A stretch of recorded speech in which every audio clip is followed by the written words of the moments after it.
Erik Homburger Eriksson, arquitecto de la identidad. Fundamentos y origen de su teoría. Fue un psicoanalista que basó su teoría en la de Sigmund Freud. Se destacó por sus contribuciones a la psicología evolutiva. Se centró principalmente en el desarrollo de la personalidad a lo largo de toda la vida.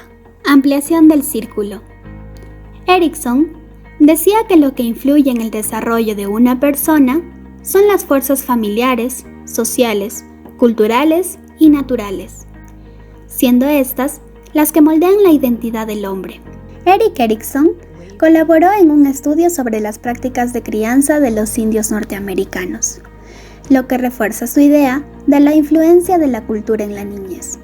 Pasemos a ver la identidad según Erikson. Hay dos tipos: la identidad personal y la identidad del yo. La identidad personal es la forma en la que los demás nos ven con ciertas características de personalidad, es decir, de una manera única. Mientras que la identidad del yo forma parte de nuestra conciencia subjetiva interna, la cual se encarga de interpretar la manera en cómo dominamos las experiencias y retos de la vida. Pasamos a ver las crisis evaluativas, las cuales nos obligan a tomar decisiones, nos hacen sentir vulnerables, pero también con fortalezas y defensas. Están marcadas por la desestabilización y la autoconfianza. Erikson, en 1959, planteó su teoría en función del principio epigenético, que lo define como todo ser humano tiene un plano básico de desarrollo y es parte de este plano que se agregan las partes, teniendo cada una de ellas su propio tiempo de ascensión, maduración y ejercicio, hasta que todas hayan surgido para formar un todo en funcionamiento. Ahora sí, hablaremos de las etapas psicosociales de Erik Erikson. Primera etapa: confianza básica versus desconfianza. Se da desde el nacimiento a los 12 o 18 meses. El bebé recibe el calor del cuerpo de la madre y sus cuidados amorosos. Depende entonces del sentimiento de confianza que tengan los padres en sí mismos y en los demás. El bebé piensa sobre si el mundo es un lugar seguro y desarrolla un sentido de confianza con la madre, formando un cimiento sólido para el futuro, siendo la base la autoestima o autoconfianza. En este caso, la fortaleza del yo será la esperanza. Etapa 2. Autonomía versus la vergüenza y la duda. Se da desde los 18 meses hasta los 3 años aproximadamente. Esta etapa está ligada al desarrollo muscular y de control de las eliminaciones del cuerpo. Este desarrollo es lento y progresivo. No siempre es consistente y estable. Por ello, el bebé pasa por momentos de vergüenza y duda. En este caso, la fortaleza del yo es la voluntad. Etapa 3. Iniciativa versus culpa. Se da desde los 3 a los 6 años. La tercera etapa de la iniciativa se da en la edad del juego, pues el niño desarrolla actividad, imaginación, es más enérgico y locuaz, aprende a moverse más libre y violentamente. Su conocimiento del lenguaje se perfecciona, comprende mejor y hace preguntas constantemente, lo que le permite expandir su imaginación. El niño da la iniciativa al intentar nuevas actividades y no es presionado por la culpa cuando hace cosas indebidas. Tiene figuras importantes en la familia que hacen un balance entre lo que está permitido y lo que no. En este caso, la fortaleza del yo es el propósito. Etapa 4. Laboriosidad versus inferioridad. Se da de 6 años a la pubertad. Es la etapa en la que el niño comienza su instrucción preescolar y escolar. El niño está ansioso por hacer actividades junto con otros, de compartir tareas, de hacer cosas o de planearlas, y ya no obliga a los demás niños ni provoca su restricción. Deberá aprender habilidades respecto a la cultura en la que se encuentre o experimentar sentimientos de inferioridad, pudiendo ser por competencia o comparación contra los demás. También buscan la protección de sus padres cuando se sienten inseguros y comienzan a desarrollar su autoestima. En este caso, la fortaleza del yo es la competencia y la capacidad. Quinta etapa: identidad versus confusión de identidad. Desde la pubertad hasta los primeros años de la edad adulta temprana, es decir, de 13 a 19 años. En esta etapa se experimenta una búsqueda y una crisis de identidad, que reavivará los conflictos en cada una de las etapas anteriores. Los padres de los adolescentes se verán enfrentando situaciones nuevas, que serán un nuevo reto para su misión orientadora. Los chicos y chicas llegan a comprender el periodo de la adolescencia, llegando a establecer y organizar sus habilidades, necesidades, intereses y deseos de la manera que socialmente se expresen. También enfrentan a sus padres, buscan su identidad y generan una confusión. El buscar una identidad significa resolver, por ejemplo, la elección de una ocupación, la adopción de valores en qué creer y por qué vivir, al igual que desarrollar una identidad sexual definida. En la fortaleza de este yo se fortalece la fidelidad. Etapa 6. Intimidad versus aislamiento. Se da en la edad adulta temprana, que comprende de los 20 a los 40 años. La intimidad supone la posibilidad de estar cerca de otros, ya que posees un sentimiento de saber quién eres. No tienes miedo a perderte a ti mismo. Como se presenta en muchos adolescentes, el joven adulto ya no tiene que probarse a sí mismo. Llegan a hacer compromisos con otros amores, buscando un proyecto de vida común, y logran terminar sus carreras. Si es que no lo logran, sienten temor a los demás, de manera que se aíslan. En esta fortaleza del yo se encuentra la independencia, la autonomía y el amor, que se basa en la complementariedad de identidades. Etapa 7. Generatividad versus estancamiento. Se da en la edad adulta intermedia, que comprende de los 40 a los 65 años. Es un periodo dedicado a la crianza de los niños. La tarea fundamental aquí es lograr un equilibrio apropiado entre la productividad y el estancamiento. Son más hogareños, enfocándose en el hogar y el trabajo. Tienen un logro y desarrollo material, social, tienen hijos y una carrera. En esta fortaleza del yo se encuentra la madurez, la solidaridad y el cuidado. Etapa 8. Integridad del yo versus desesperación. Se da en la edad adulta tardía, o vejez, que comprende desde los 65 años en adelante. En la delicada adultez tardía o madurez, la tarea primordial es lograr una integridad con un mínimo de desesperanza. Primero, ocurre un distanciamiento social, desde un sentimiento y sentido de inutilidad biológica, debido a que el cuerpo ya no responde como antes. Junto a las enfermedades, aparecen las preocupaciones relativas a la muerte. Ellos reflexionan acerca de lo vivido y aceptan su vida de manera productiva. Pueden llegar también a la desesperación de querer volver a vivirla, generando frustraciones e ideas de tiempo irrecuperable. En esta fortaleza del yo se encuentra la sabiduría. El desarrollo humano es un proceso que implica una serie de conflictos personales. Cada enfrentamiento con nuestro entorno genera una crisis, y esto implica un cambio de perspectiva.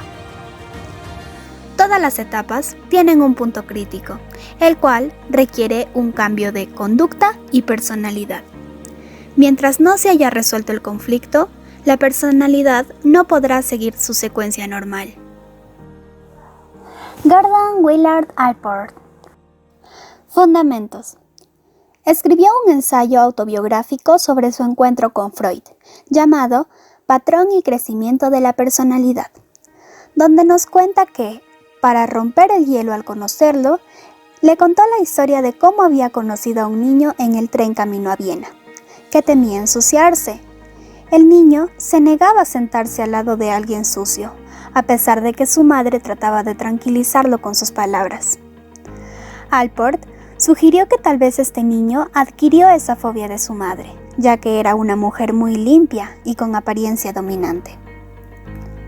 Esperando la respuesta de Freud, Alport quedó sorprendido cuando le preguntó: ¿Y ese niño era usted? Experimentó cómo Freud había reducido la historia de esa pequeña interacción observada en el tren a un episodio inconsciente de su propia niñez. Esto le sirvió para darse cuenta que el psicoanálisis tiende a profundizar tanto en el pasado como en el inconsciente, en pleno proceso, pasando por alto los supuestos aspectos más importantes, conscientes e inmediatos de la experiencia. Alport nunca negó que las variables inconscientes e históricas pueden jugar un papel relevante como motivadores en determinados comportamientos. Sin embargo, su trabajo siempre enfatizó las motivaciones conscientes que se relacionan con el contexto actual. Al hablarnos de los rasgos, nos mencionaba que estos están influenciados por nuestras experiencias en la infancia, nuestro entorno en la actualidad y la interacción que hay entre ambos. Creía que los rasgos que componían a la personalidad podían ser moldeados por las fuerzas pasadas y actuales. En 1936 se encontró con un diccionario de inglés que contenía más de 4.000 palabras, las cuales describían los diferentes rasgos de personalidad. Él lo distribuyó en 3 niveles. Nivel 1. Rasgos cardinales. Alport tildó a los rasgos cardinales como raros, mencionando también que tienden a desarrollarse con el paso de los años. Cuando están presentes, los rasgos cardinales dan forma a la persona y al sentido que tiene de sí misma, su composición emocional, sus actitudes y a su comportamiento. Algunas figuras históricas que demostraron tener un fuerte rasgo cardinal marcado fueron Abraham Lincoln, con su honestidad, Marqués de Sade, por el sadismo, y Juana del Arco, por su heroico autoservicio. Nivel 2. Rasgos centrales. Son las características generales que forman los fundamentos básicos de la personalidad. Aunque no son dominantes como los rasgos cardinales, son las principales características que se utilizan para poder describir a otra persona. Son rasgos presentes e importantes, pero no dominantes. Según la teoría de Alport, las personas tenemos entre 5 y 10 rasgos centrales, que están presentes en diversos grados de cada persona, incluyendo los rasgos comunes, como que seas inteligente, tímido u honesto, los cuales serían principales condicionantes en la mayoría de nuestros comportamientos. Nivel 3. Rasgos secundarios. Estos rasgos se relacionan con actitudes o preferencias, es decir, distribuciones menos generalizadas y menos relevantes. Aparecen solo en ciertas situaciones o bajo circunstancias muy específicas. Por ejemplo, una persona que tenga el rasgo cardinal de la asertividad puede mostrarse sumiso cuando es intervenido por la policía y lo detienen por exceso de velocidad, dejando en claro que este solo es un rasgo situacional, que puede o no mostrarse en otros casos o encuentros interpersonales. Según Alport, estos rasgos son más difíciles de detectar, ya que son estimulados por una categoría más corta de respuestas equivalentes. Su teoría no se basa directamente en una investigación práctica, y este es su mayor talón de Aquiles, es decir, su debilidad. De hecho, publicó muy poca investigación para apoyar su teoría. Otra iniciativa curiosa que tuvo es que adquirió y analizó una serie de cartas de una mujer llamada Jenny Gough Masterson, quien escribió durante los últimos 11 años de su vida 301 cartas a una pareja casada.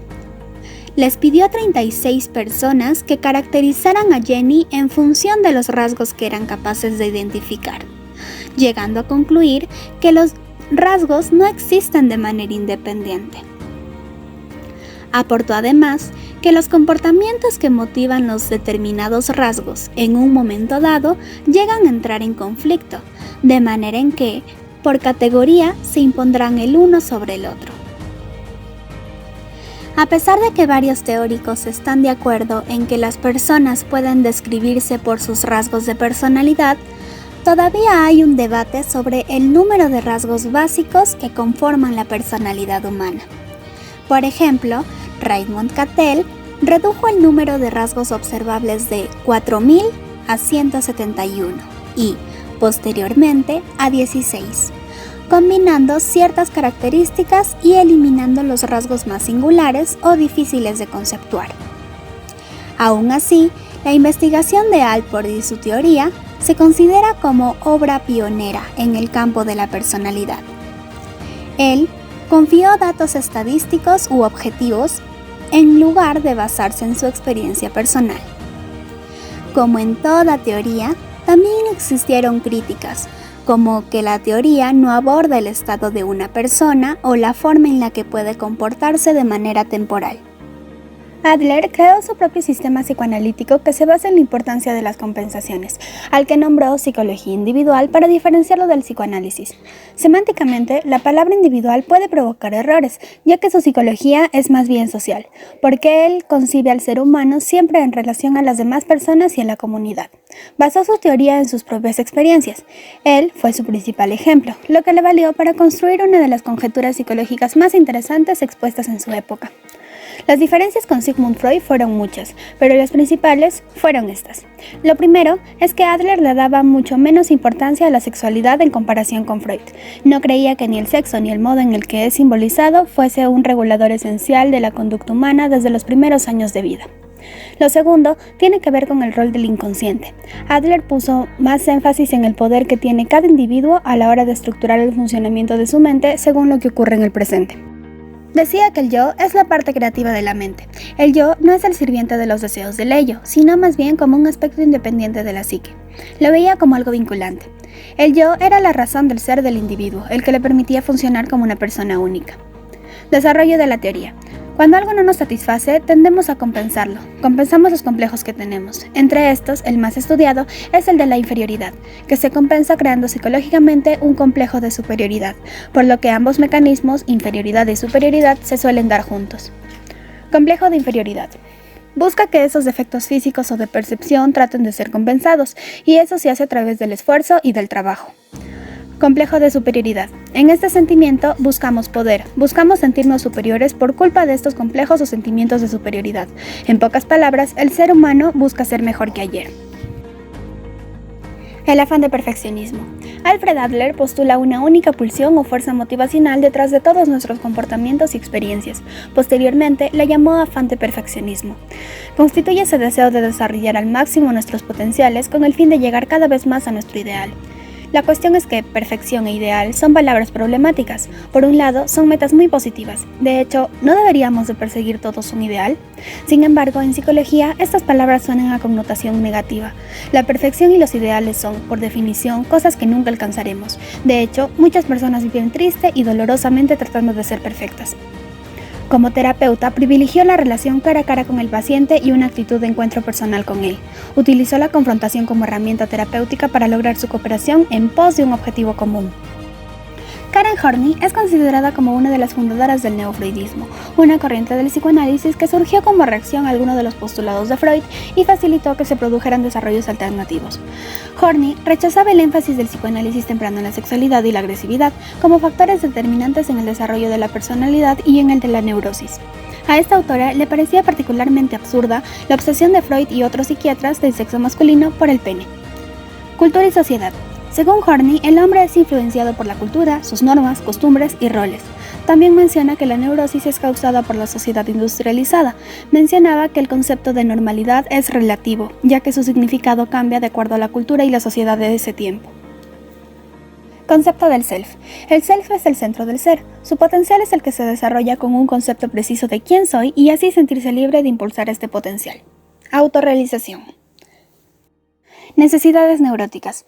Ella definió necesidades que buscaban resolver la ansiedad básica. 1. afecto y aprobación. Esta necesidad incluye los deseos de agradar, complacer y satisfacer las expectativas de los demás. 2. Un compañero dominante en la vida. Esto implica la necesidad de vivir siempre en pareja. 3. Restringir los límites de la vida. Los individuos con esta necesidad prefieren no llamar la atención y pasar inadvertidos. 4. Poder. Los individuos con esta necesidad buscan el poder por sí mismos.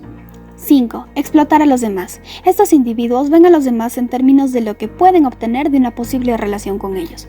6. Prestigio. Los individuos con una necesidad de prestigio se valoran en términos de reconocimiento y admiración pública. 7. Admiración personal. Los individuos con una necesidad compulsiva de admiración personal son narcisistas y egocéntricos y manejan, por tanto, una autopercepción exagerada.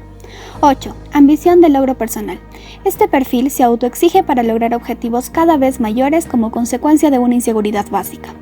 9. Autosuficiencia e independencia. Son sujetos con una mentalidad solitaria, que tienden a distanciarse de los demás con el fin de evitar vincularse en exceso o ser dependientes de otras personas.